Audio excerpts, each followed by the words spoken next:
Hey, kamusta mga kababayan sa United States, Canada, Australia, UAE at saan man kayo naroon sa mundo. Mula Hong Kong hanggang Norway, Italy hanggang Japan, welcome sa ating ilang mga minuto na deep dive sa pinakamainit na usapan sa Philippine politics. Ako nga pala si #WalkWithLan at ngayon pag-usapan natin ang isang tanong na nagpapainit sa social media at mga expose. Dapat bang manatili si PCO Secretary Jay Ruiz sa kanyang pwesto? Kamakailan napuno ng kontrobersiya ang pangalan ni Jay Ruiz mula sa mga alegasyon ng conflict of interest hanggang sa kanyang laban kontra fake news. Pero sino ba talaga si Jay Ruiz? Hero ng transparency o isa na namang politiko na nadudumihan ng chismis? Sa susunod na ilang mga minuto, we will dissect this issue with facts, humor, at konting sariwang perspective na siguradong magpapaisip sa inyo. No? So grab your coffee or your kape kung nasa Pinas ka. Hit that subscribe button, i-like ang video, at i-comment ang inyong opinion. Para sa mga OFW, i-share ito sa inyong mga kaibigan abroad at kung gusto nyong suportahan ang content natin, magpadala ng super thanks. Let's dive in. Kaya para sa mga kabataan at OFWs na gustong-gusto ng chika pero gusto rin ng laman, ngayong araw tatalakayin natin ang mga sumusunod. No? Sino si Jay Ruiz at bakit siya biglang naging sentro ng kontrobersiya? Ang mga aligasyon ng conflict of interest, totoo ba o fake news? Ang papel ng PCO sa Marcos administration at kung paano ito nakakaapekto sa inyo lalo na sa mga OFW. At syempre, ang $1,000,000 question dapat pa ba siyang manatili? Bago natin simulan, let me remind you, this isn't just chismis. We're here to break down policies, analyze controversies, and give a global perspective. Tagalog style with an English twist para sa ating mga kababayan abroad. So i-hit na ang notification bell at kung nasa Dubai, London o Sydney ka, i-share ito sa mga kumpare at kumari mo. Hey, bago tayo mag-deep dive, let's make this interactive Sa comment section, sabihin nyo, ano ang tingin nyo kay Jay Ruiz? Team manatili o team mag-resign? At para sa mga OFW sa Saudi Arabia, Germany o South Korea, itag ang mga kaibigan nyong political junkies. No? Kung gusto nyong suportahan ang ganitong klaseng content, magpadala ng super thanks kahit maliit, malaking tulong para maipagpatuloy natin ang pagbibigay ng totoong balita. Let's get started. Isang araw sa Sarat, Ilocos Norte, isinilang si Jay Ruiz, no? Anak ng isang respetadong public servant na si Alfonso Chito Ruiz, dating mayor at opisyal ng Bureau of Immigration. From a small town kid to a veteran journalist sa ABS-CBN, si Jay Ruiz ay hindi baguhan sa mundo ng media. 2 dekada siyang nag-ulat ng mga balita mula police beat hanggang sa coverage ng Liberal Party noong 2016. Pero teka, bakit biglang naging PCO secretary ang isang journalist? Si Ruiz ang ika-4 na PCO chief sa ilalim ni Pangulong Marcos kasunod ni na Trixie Cruz Angeles, Cheloy Garafil at Cesar Chavez. Ang dami. Ang PCO, para sa mga hindi nakakaalam, ang utak sa likod ng komunikasyon ng gobyerno mula sa mga speech ni PBBM hanggang sa balita sa PTV at Radyo Pilipinas. Pero bakit kaya ang PCO ang may pinakamaraming turnover sa cabinet? Is it a cursed position or is it just politics as usual? Let's unpack his credentials and why Marcos picked him. Sabi ng ilan sa X, parang reality show ang PCO. Every season may bagong cast, pero seryoso ang appointment ni Ruiz noong February 2025 ay nagdulot ng buzz dahil sa kanyang background sa media at political consulting. Pero teka lang, may YouTube channel din siya, Jay Ruiz Talks at Centro, kung saan nag-interview siya ng mga celebrities tulad ni na Bea Alonso at Dominic Roque. Uy, showbiz. So, journalist, political consultant at vlogger. So pwede na po pala tayo maging PCO secretary Parang all-in-one package. Pero ang tanong, is he the right fit for the job? Let's move to the controversy. Noong March 2025, biglang sumabog ang balita. Si Jay Ruiz Umanoy, co-founder ng Digital 8 Incorporated, ay nakasecure ng 206 million pesos contract sa Philippine Charity Sweepstakes Office, PCSO, bago siya naging PCO chief. No? Laki nun.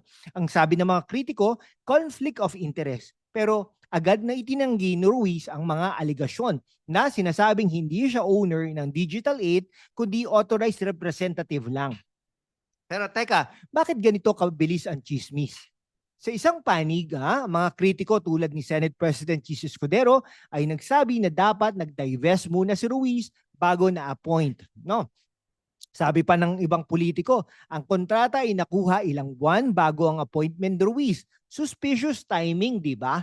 Pero sa kabilang panig, nilinaw ng PCO na nag-resign si Ruiz sa Digital 8 noong January 15, 2025 at wala siyang share sa company. So fake news nga ba o may katotohanan?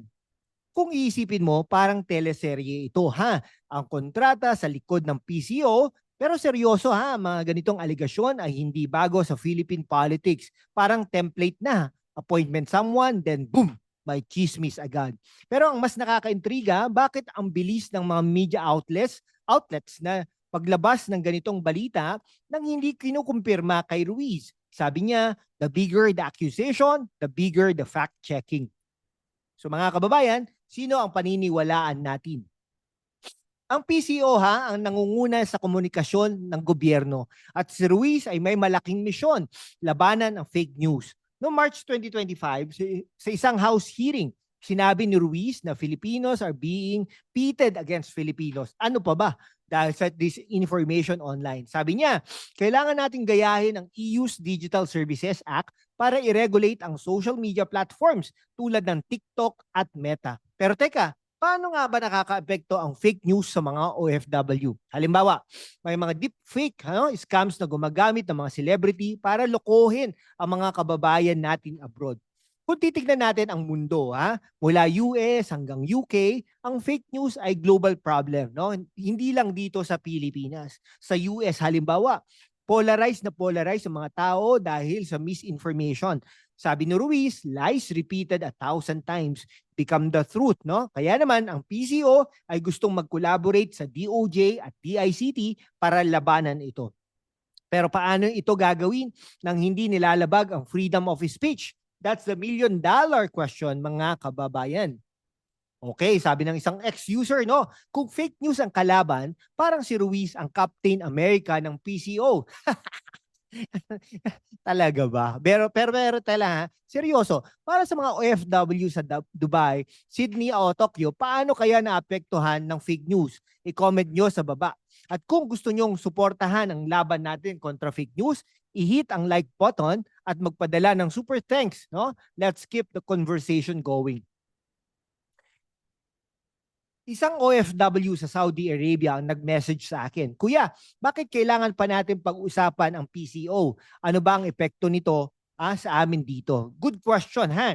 Ang PCO nagbibigay ng impormasyon tungkol sa mga programa ni Pangulong Marcos mula sa ayuda para sa OFWs hanggang sa repatriation efforts.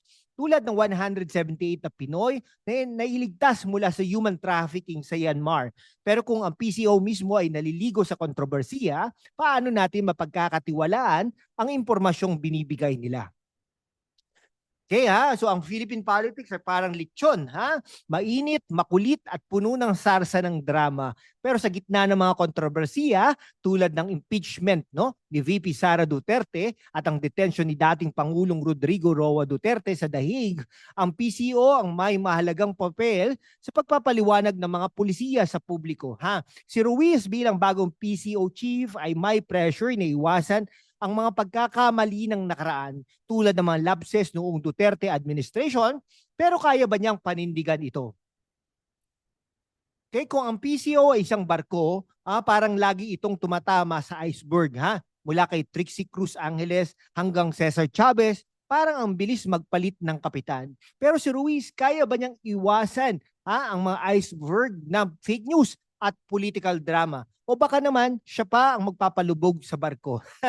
Sabihin nyo sa comment section, Team manatili o team mag-resign? Sa isang banda, si Ruiz ay may malalim na karanasan sa media at isang malinaw na plano laban sa fake news. Sabi ng Publishers Association of the Philippines, he's stabilizing presence. Pero sa kabilang banda, ang mga allegations ng conflict of interest, kahit itinanggi na, ay nagdudulot pa rin ng duda.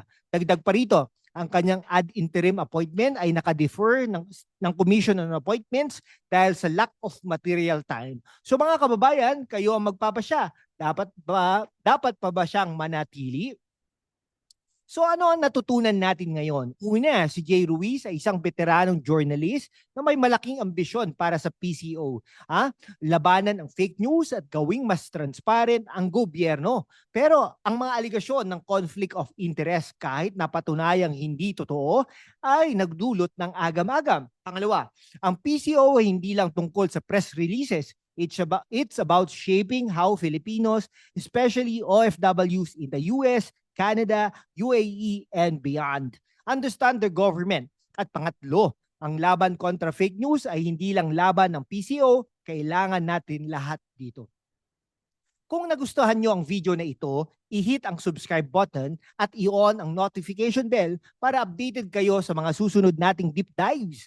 I-share ito sa mga kaibigan nyo sa Australia, Italy, Hong Kong o kahit saan sa mundo. I-comment ang inyong opinion. Dapat ba manatili si Jay Ruiz? At para sa mga gustong suportahan ang content natin, magpadala ng super thanks. Malaking tulong ito para may pagpatuloy natin ang pagbibigay ng totoong balita sa inyo. Salamat sa inyong panonood, mga kababayan.